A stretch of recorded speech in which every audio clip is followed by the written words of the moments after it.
So you all kind of know what the transfer merit is about because I know all of you so far. So repeat after me. Oh, it's a little bit down. One more time. 1, 2, 3. So then I'm going to have to have you stop eating. One of the meditations that we do is on compassion. And this particular meditation is to generate that sense of well-being, that sense of caring for others, and sending it out towards other individuals. It's really easy to become very self-centered. You know, we're very focused on our own lives, on our own suffering, or our own joys, or all of the different things that are going on in our own life.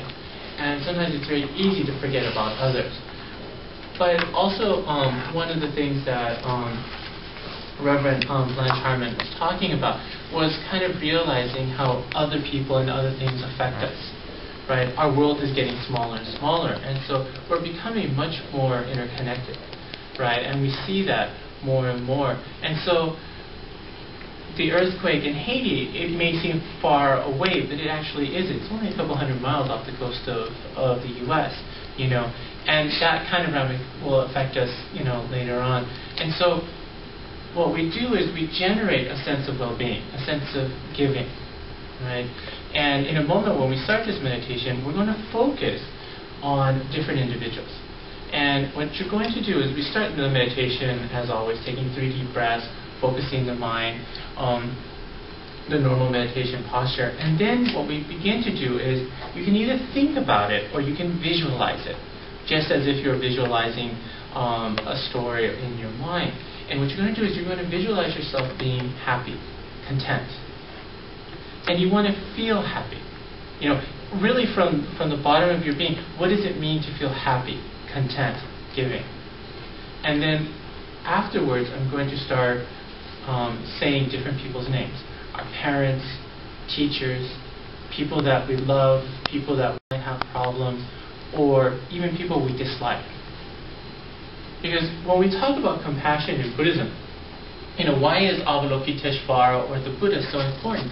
Is especially Kuan Yin, Avalokiteshvara, she or he who hears the cries of the world. When we talk about compassion, we're not kind just to the people we like. That's easy. It's really easy to be kind to the people you love. But it's really hard to be kind to the people that you don't like. That's the real test. That's the real test, is when you're up against someone that annoys you, makes you angry, puts you down, how you're going to react to it. And so it's learning to develop that. Or to really see the suffering of other people. So many times we focus on our own suffering, we forget that other people are going through that same experience. But by looking at someone else's experience, we can learn about our own experience and how to change our own joy or suffering in our own life. Right? And so you're going to actually feel a sense of giving towards others. You can even kind of visualize like rays of light coming out of one's chest, right? Out of one's body towards all beings, light. You can think of it that way, or you can just feel that sense of kindness, of compassion, generating that. You know, whatever's easy. So that makes things a lot easier.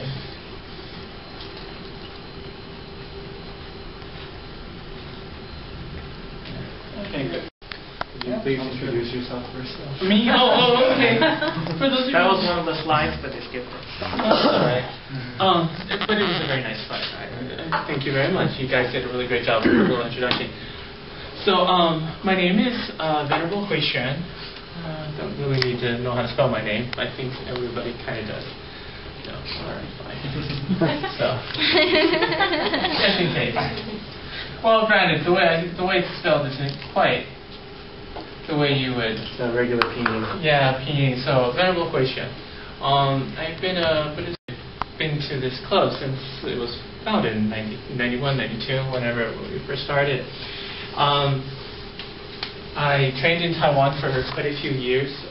Have been stationed back here in the States for about 10 years now. I've been and currently am the youth director for Faiangsi youth program. And so we have a very, very active high school group, and some of you have met some of our kids before. They're kind of nice, kind of fun. also have run a couple of different study groups, as well as I have 2 study groups in Taiwan. I split quite a bit of my time going back and forth. I haven't been here in a couple of months. Some of you are new. I don't remember seeing you. Last quarter I spent most of it in China. And I'm leaving on Monday. So again, for about a month or so. So it's really nice to be able to be here. And when Deanna, Joseph, Alex, or whoever called me in, start off with, what is dukkha? What's another word that we can use for this? Again, this is from Sanskrit. In Buddhism, we use 2 languages more than any other. Both of these, a lot of terms come from both of these languages, and they're Sanskrit and Pali. Very old languages, mostly kept as written languages, not as spoken. So just to let you know, you're college students, you should know that. You need to get educated. Yes, Is Pali used as a spoken language or no, not at all? it's not. Neither is Sanskrit. Though Sanskrit, they're trying to bring it back. Side note, there are some villages in India that only speak Sanskrit. It's quite unique. They're all Brahmins, but so that's quite interesting. But anyways, back to the topic. So what's dukkha? Lisa, thank you for volunteering. Suffering. Suffering. Okay, sounds good.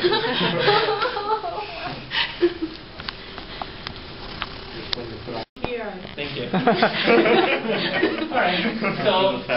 So another way of looking at my talk is what's suffering. Thank you for volunteering. What's your name again? Kevin. Okay, what's suffering?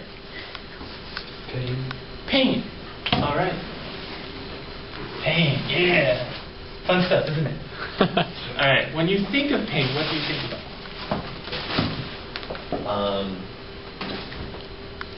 I just like someone whipping you or Someone.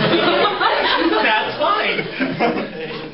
Yeah. Pain. Someone maybe whipping you. What's another thing that comes to mind when you think of the word suffering or pain? Either one. Impermanence. Alex says impermanent. Okay, I'm going to put this on this side first. Yeah, tell me about it. Alex. Yeah, no, would you like to? All right, so suffering. When we think of suffering, what kind of suffering do we usually think of? Physical. I.e. pain, right? So we have physical pain. Physical pain. But what other kinds of pains can we also have, other than physical? Emotional.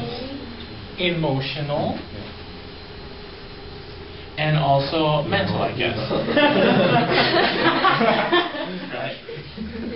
Now, from We got the whipping.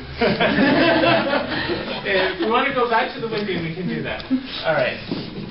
So, a lot of times, sometimes here, especially in the West, we use, when we look at the term for mind in Chinese and stuff, the mind and the spirit kind of go hand in hand. Usually the term is interchangeable. And that actually is a point later on. But usually when we're talking about suffering, we're usually thinking about physical pain, emotional pain, right? But in Buddhism, we say that dukkha, or suffering, is a little bit more. It's a little bit deeper. It's a little bit more encompassing. And it's an experience. And this experience of suffering affects who? Who suffers? Have any of you ever suffered in your life?